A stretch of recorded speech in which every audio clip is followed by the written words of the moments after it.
I'm going to live with my real mom, so dump that other old hag in a cheap facility.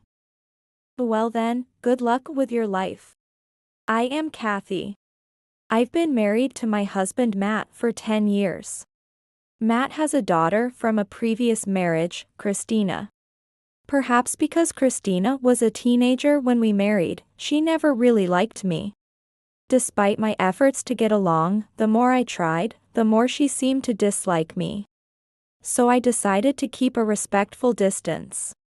I inherited a condo from my parents and manage it as a rental property. The income is substantial, but I have no other use for it.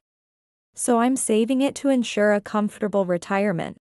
Matt has a high pride and can't tolerate things he dislikes, which has led to him not being able to keep a job for long. As a result, he earns less than the average man his age. Also due to his pride, I haven't told him the details of my rental income. One day, as I was cleaning as usual, Christina came home, slamming the door open. It's so hot. Wow, the room is hot too. I can't believe you're okay with this temperature. Unbelievable. She said this as she turned down the air conditioner. Welcome home. You're early today. It was too hot to work, so I left early. Left early. Did you tell your company about it? Someone will notice. Hearing her say this made me think, not again. Christina is capricious and often acts based on her whims. For example, today she left work early on her own, and if she's not in the mood, she cancels plans with friends. Moreover, she complains if her friends don't go along with her invitations. It seems she doesn't realize that people are distancing themselves from her because of this behavior. There was even a time I received a call from her previous workplace. They wanted to discuss Christina's work attitude, saying, "We've spoken to her several times about improving her work attitude, but we see no hope for improvement, so we'd appreciate it if her family could have a talk with her." However, when my husband heard this, he was furious with the company. He told Christina to quit such an inflexible company, and she did. Matt dotes on Christina and has always indulged her. Of course, it's natural to dote on one's daughter, but he has never disciplined her. And Christina has always had her way. As a stepmother, I tried to teach her empathy, manners, and proper behavior. But she wouldn't accept it, and Matt told me not to meddle, so I gave up. I sighed and resumed cleaning when Christina's smartphone began to ring. Oh no. It's my manager. Hello. Yeah. I've already gone home today. Oh. I forgot. We had a meeting with a client today. Please apologize for me. Listening to her say these incredibly selfish things was all too common. As I watched Christina lying on the couch and talking to her manager, I sighed again. Later that night, Matt came home. I was heating up his dinner when Christina came into the dining room. Dad, welcome home. Listen, it was so hot today, right? That's why I left early. Really? Is that why the manager lectured you? Why don't you quit a company that restricts your freedom like that? Right? I'm kind of thinking about it. Listening to their conversation made me feel disheartened. But I knew that speaking up would only lead to trouble, so I silently prepared Matt's dinner. While Matt was eating, he dropped his fork because he was talking with Christina. When I silently picked it up, he said, "The fork is hard to use. You bought it, right? If it was easier to use, I wouldn't drop it." This was typical behavior. Matt has such high pride that he would never admit his own faults. Kathy really isn't considerate, is she? I'm sorry. I'll buy something easier to use. I apologized, and she seemed satisfied. I occasionally remember the past, thinking he was a kind person, not realizing how proud he was. I might be tired. After a while, Christina returned to her room and I washed the dinner dishes.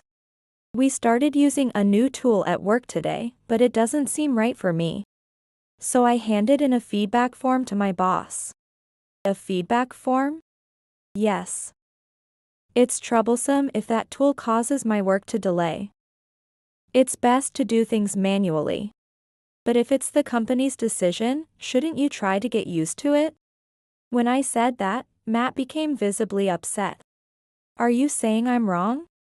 No, that's not what I mean. I'm sorry. If my feedback isn't accepted, I'm planning to quit. I don't want to work where I'm unhappy. The saying, like father, like son, seems to be made for this father and daughter. Matt also doesn't stick with jobs for long. If he is dissatisfied, he quickly quits, and he has already left several companies. Matt is now 53 years old. I wonder if he thinks he can easily find another job at his age. I get tired just talking with him, so I decided to go to bed early. A month later, I began to notice a change in Matt's behavior. Usually, my hunches are correct. He always carries his smartphone with him, now locked. On his days off, he says he's going golfing with his boss, and he comes home late from work. I started to suspect he might be having an affair, but strangely, I wasn't shocked. Perhaps it's because of my age. Or maybe my love has dried up. However, feeling uneasy is also tiring. So I decided to boldly ask a detective agency to investigate my husband. The detective agency was compassionate and willingly accepted the job. It was about 3 weeks after I requested their service that the results of the investigation came in. I received a call and went to hear the results. The verdict was clear: my husband was indeed having an affair. Surprisingly, I was able to listen to the news calmly. However, one fact deeply hurt me. The other woman was his ex-wife. Among the evidence photos shown by the detective agency, some even included Christina, revealing that the three of them had been meeting behind my back. Learning that the two people I considered family had betrayed me was truly painful. Seeing my distress, the detective suggested, "If you are considering a divorce, I can recommend a lawyer who handles many divorce cases." I took the lawyer's business card just in case and left the agency after saying I would discuss it first. My husband came home late at night, and Christina was already asleep. So I took the moment to start the conversation. I showed him the results of the investigation and demanded an explanation. Initially shocked, he quickly became defensive and turned the questions on me. "What's your intention with this? Trying to make a fool out of me?" "I never wanted to make a fool out of you. I just wanted to know the truth because your behavior was odd." "And? Are you satisfied now?" "No, I want to hear your side."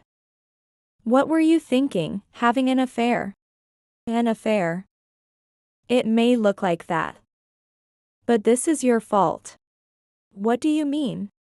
"After all, I married you, a second-hand good, and you don't earn money, you keep aging. I've been supporting you, and you never show any gratitude. What benefit do I have staying with you?" Hearing this, I realized he truly knew nothing and had no interest in our household's affairs. Because actually, I've been paying for our house rent and living expenses mostly from my rental income. His salary, constantly switching jobs, has never increased, likely much lower than his peers. He probably doesn't even realize that. "Are you serious?" "Of course. You should know, the affair is with my ex-wife. Christina is happy about the reconciliation. There's no need for me to continue living with you. Christina's happiness is what matters most to me.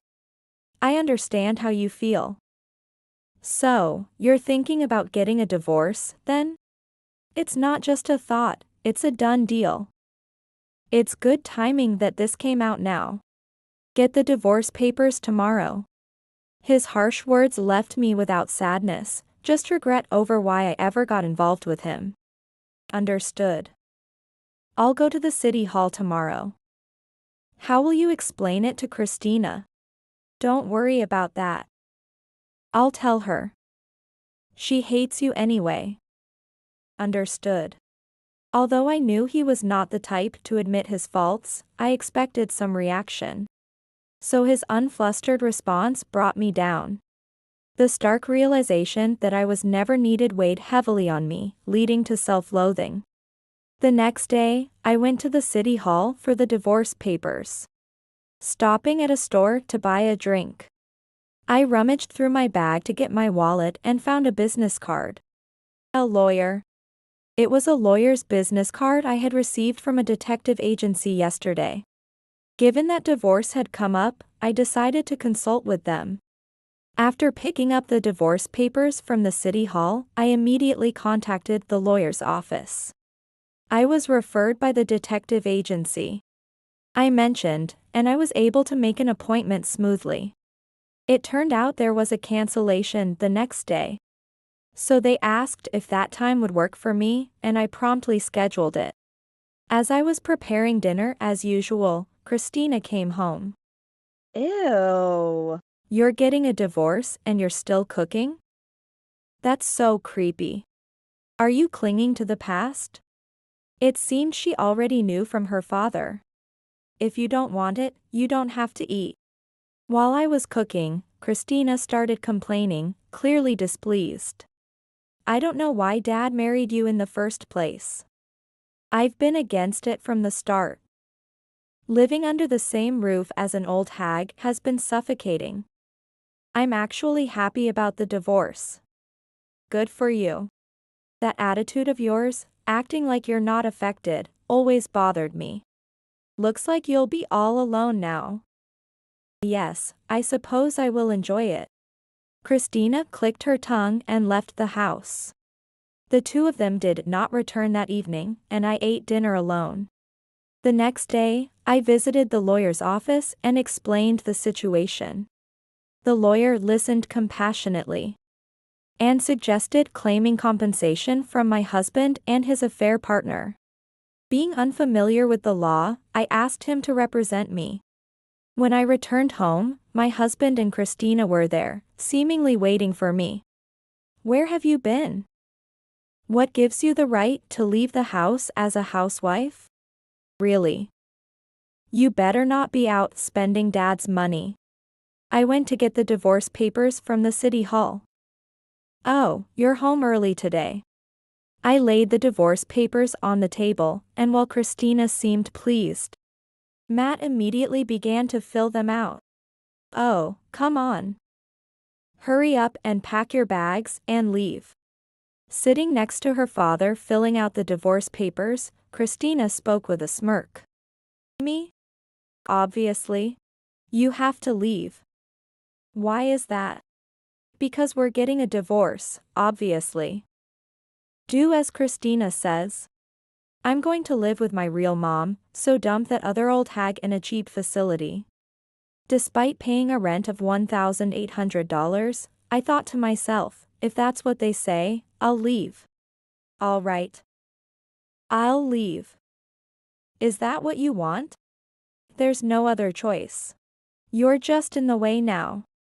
Ugh. Hurry up and pack your stuff.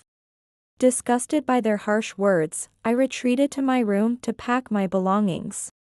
Now we can live as a family with Mom again. Yay! Yes. I put you through a lot because I married such a person. Let's be happy together as a family of 3 again. They rejoice with a loud voice that can be heard even in the room. Despite feeling miserable myself, I decided to take this opportunity to move to a place I had considered for my retirement. The next day, I quickly packed and headed to my new residence. On the way, I called my lawyer to report the outcome of our discussions. The lawyer, astonished by the developments, expressed concern but chuckled when I told him about my next steps. That might indeed be a happier choice for you. I was heading to a renowned luxury retirement home known nationwide. requiring an entrance fee of $1 million. Despite the cost, the facility was exceptionally well maintained and popular due to its comprehensive amenities. I had saved up the entry fee from my rental income, originally intending to enjoy this place with my husband. Now, I was even grateful to be entering alone, leaving the matter of compensation to my lawyer. I also decided to enact some retribution by contacting a specific service. I didn't want things to end without consequences. A week after I left, Christina called me in a panic. Hello? What do you want? What do I want? The recycling shop's people just came and took all the furniture. What's going on? I sold them. Sold them. You think you can just do that? Of course. They were all mine, after all. What? What are you talking about? Exactly that. All the furniture and appliances in that house were mine. There's no need for me to keep them if I'm not living there anymore, right? But that sofa was my favorite. I used it the most, so it should be mine, right? I don't understand that logic. If you liked it so much, why don't you buy it yourself? I believe that sofa was around $13,000. $13,000. You're joking. Wait, but the bed. That bed is mine. Dad bought it for me. Actually, I bought that bed. He just told me to buy that bed. What? But it was bought with Dad's money, right? No, it was with my money. That's why I'm saying I sold my belongings. Everything that's gone was purchased by me. You're lying. Everything in the house was yours? But that's terrible. Put it back. Impossible. You'll have to figure it out yourselves. What? Fine. I'll tell Dad on you. Do as you like. Christina hung up immediately, expecting a call from my ex-husband soon. My phone rang quicker than anticipated, displaying Matt's name. Hello. I heard from Christina. What have you done? You know very well. Everything was my property. Even so, you left, so ownership should have transferred to me. And your things are mine too. What are you talking about? I never transferred ownership. If you want to claim something as yours, you should buy it yourself. It's your responsibility because you did it without consent. So it's absurd that I have to spend money because of what you did. You really have such pointless pride. I'm busy, so I'm hanging up. Wait I hung up on him mid-sentence without hesitation.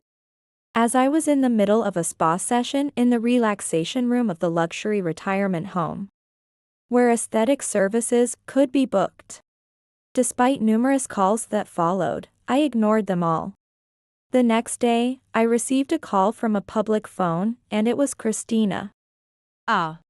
You answered. Why aren't you picking up the phone? We're in trouble here without furniture and appliances. Put it back. It was you. As I said yesterday, if you need them, buy them yourselves. Dad says he has no money. You took it all, didn't you? No, why would I take it? His bank books and cash cards are still at the house. What? Then why is he saying he has no money? Maybe because there's a wall of expenses. Perhaps he has no savings? Then how are we supposed to live? I was the one providing for the household expenses, wasn't I? You weren't even working, what are you talking about? I wasn't working, but I had an income. I have rental income. What do you mean? Rental income. You were managing property? Then what was Dad spending his salary on? Yes, That's why I could afford to pay for our living expenses. What Matt spent his salary on, I don't know. You should ask him directly. Are we done? Ah. Wait. If you have money like that, why? I hung up the phone. They were utterly clueless about how they had been living, foolish people. I no longer felt any sympathy. Living on just Matt's meager salary was impossible. Matt must have known how much he was earning. Yet he deluded himself into believing that his salary alone was supporting us. Despite his salary not even covering the rent. It was my rental income that made our living possible. Now that we are divorced, their standard of living must have significantly declined. But that's no longer my concern. By now, the real mom, his affair partner, must have moved in with him. So they'll have to solve any financial issues among themselves. Calls from Christina and Matt continued, but as time passed, they gradually decreased. Once I had settled into my new life, I received a call from the lawyer. Thank you for your patience. I have successfully filed for compensation. And it seems that the other party is willing to pay. This should conclude smoothly. I was slightly suspicious that my prideful ex-husband had agreed without any complaints. But the lawyer assured me it was true. I was relieved to be finally cutting ties. Is that so? Thank you, sir. Please keep up the good work for just a little longer. Of course. Let's continue to do our best. After hanging up with the lawyer, I felt a little more upbeat and thought about taking a swim in the pool at my facility. That's when my phone rang again. Checking my phone, Matt's name appeared for the first time in about a month. I hesitated but decided to answer, not wanting to stir up trouble. Hello? It's me. Rent hasn't been withdrawn since last month. Can you please handle it? What do you mean, handle it? Matt's tone was calm, but his words made no sense. Isn't paying the rent your responsibility? With no furniture and only the bare essentials, think about our situation. Just pay the rent. I have nothing to do with it anymore, why should I pay the rent? I don't live there, and we're divorced, remember? Hearing this, Matt seemed to lose his temper. What? How selfish can you get? That was originally your house. You told me to leave. The selfishness is on your part. If you keep talking like that, I won't pay the compensation. Just pay the rent now. I couldn't understand where he was coming from. This wasn't about pride anymore. I was just disillusioned. Can you discuss the compensation with the lawyer? No matter what you say, I'm not paying the rent. Maybe you should check what common sense is. What kind of way is that to speak? Who do you think has been supporting you all this time? That would be me. What? I've been the one supporting you. So no matter how tough your life gets, it's none of my concern. Goodbye. After hanging up, I headed to the pool. I intended to have a nice swim, but Matt had spoiled my mood. However, on my way to the pool, I ran into a friend I had made at the facility, who was also headed there. Swimming together turned out to be a lot of fun. I guess I'm quite simple-minded. After swimming, I returned to my room to find my phone lighting up with missed calls. Dreading what it could be, I checked and, unsurprisingly, it was Christina. I was debating whether to call back when my phone started ringing again. Sigh. Hello? What's with that sigh? And what do you mean by not paying the rent? It was about the rent again. Why should I pay for a house I don't even live in? Anyone would understand that. As I told Matt, why should I pay?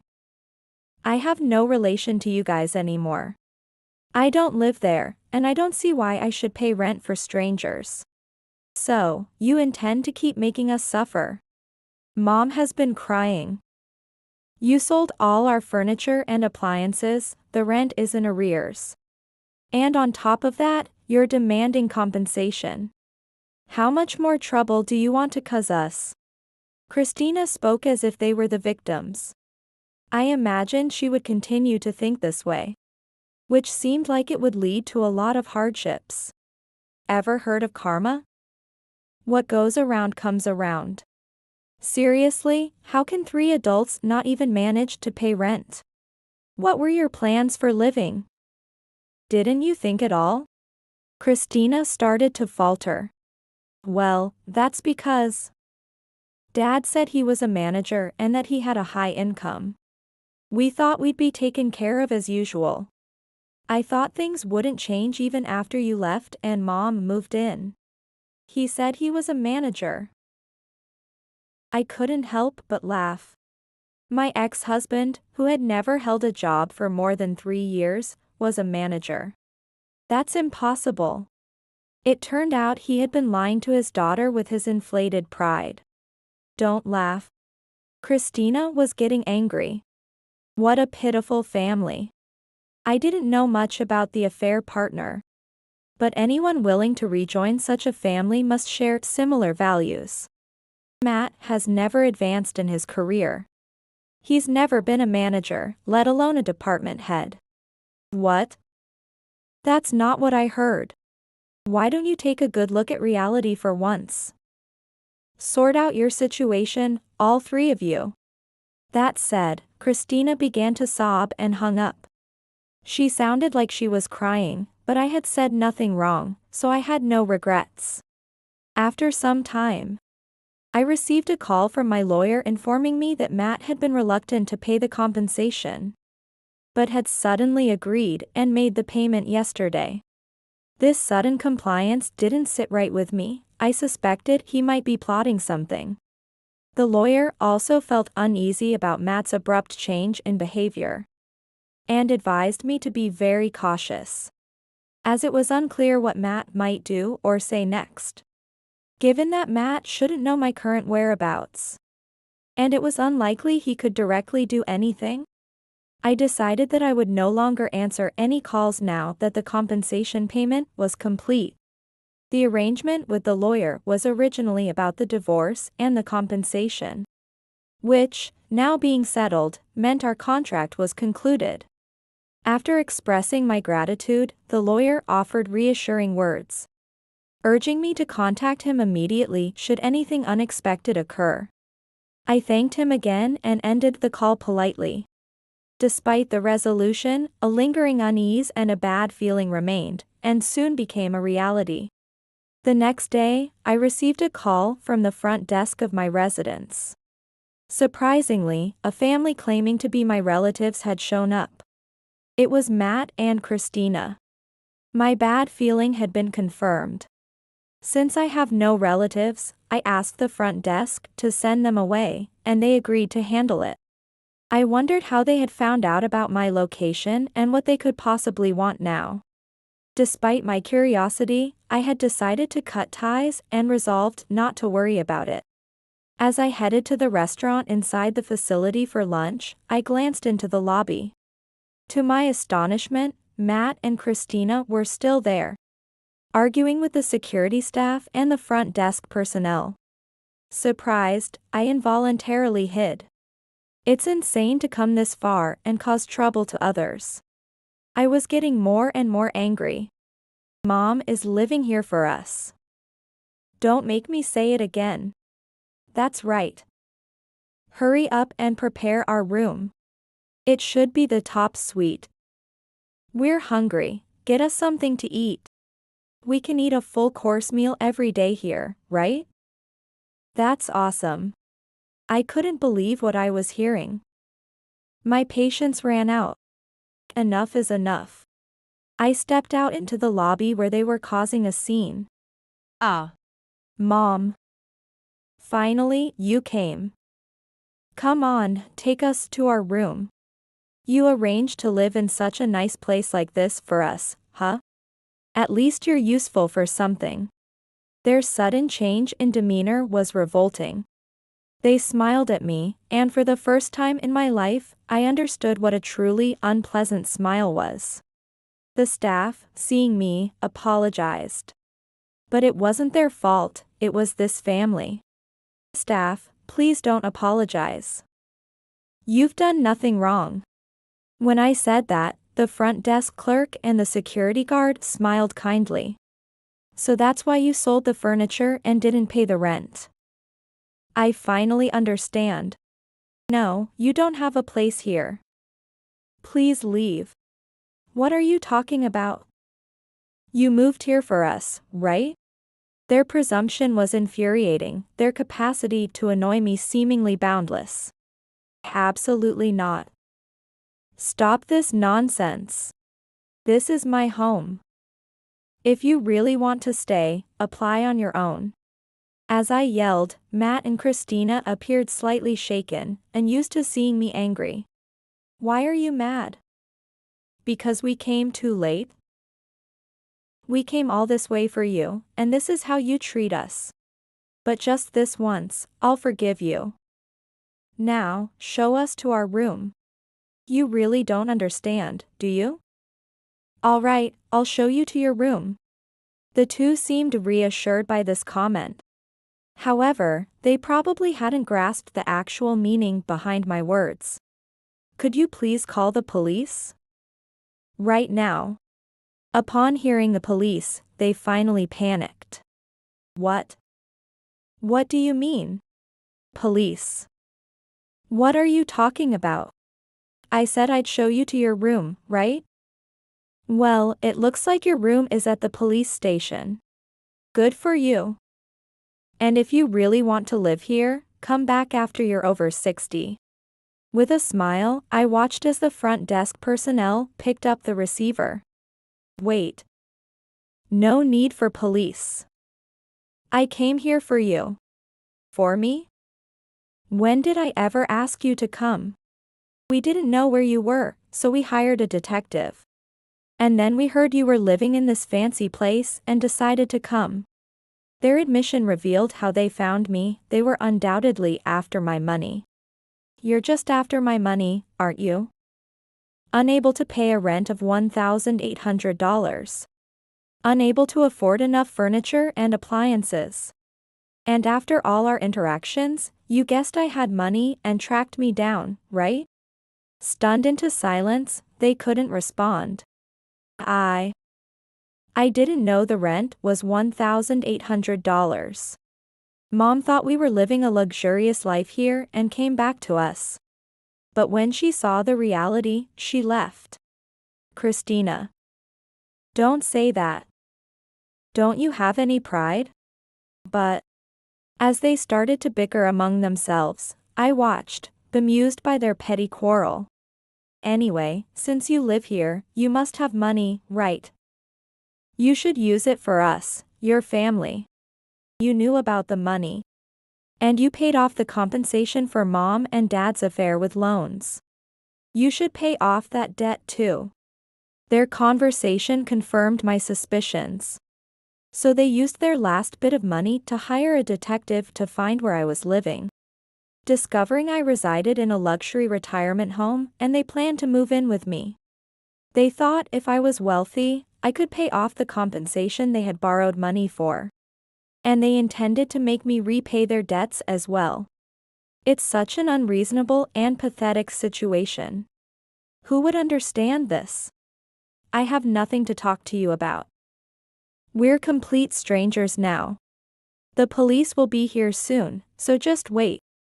As I spoke coldly, they seemed to finally grasp a bit of the gravity of their situation. Turning pale and beginning to tremble. All right, I get it. I was wrong. Please, no police. Let's start over. I'm sorry too. Please forgive us. The onlookers in the lobby watched the pair with disdain. I felt no different. I harbored no sympathy for these two beyond redemption. As they said so, the police arrived. The front desk and security explained the situation thoroughly. And I also shared the details with the police, who then took them away. No. Not the police. Let go. Stop this. As they were being led away, protesting loudly, I felt a sense of finality. While I sighed in relief, the front desk brought me a warm cup of tea and invited me to sit and rest on a lobby sofa. The warm tea tasted incredibly good. Later, it was revealed that Matt and Christina had been evicted from their home because they couldn't pay the rent. Furthermore, they had quit their jobs assuming they could move into the luxury retirement home with me. After being released by the police, they had no place to go and ended up staying in an internet cafe. As their remaining funds dwindled, they hastily found a job with accommodations. Though they found a place to stay, the job was demanding, involved office politics, and didn't manage well in human relations, leading them to work exhaustingly for a meager salary. As for me, I was living a life of elegance I could never have experienced if I had stayed married. Sometimes I indulge in spa treatments, exercise, sing karaoke with friends, and my days are fulfilling. The facility hosts many events, which have helped me discover new hobbies. I've made friends with other residents and my life is luxuriously busy, filled with enjoyment and happiness.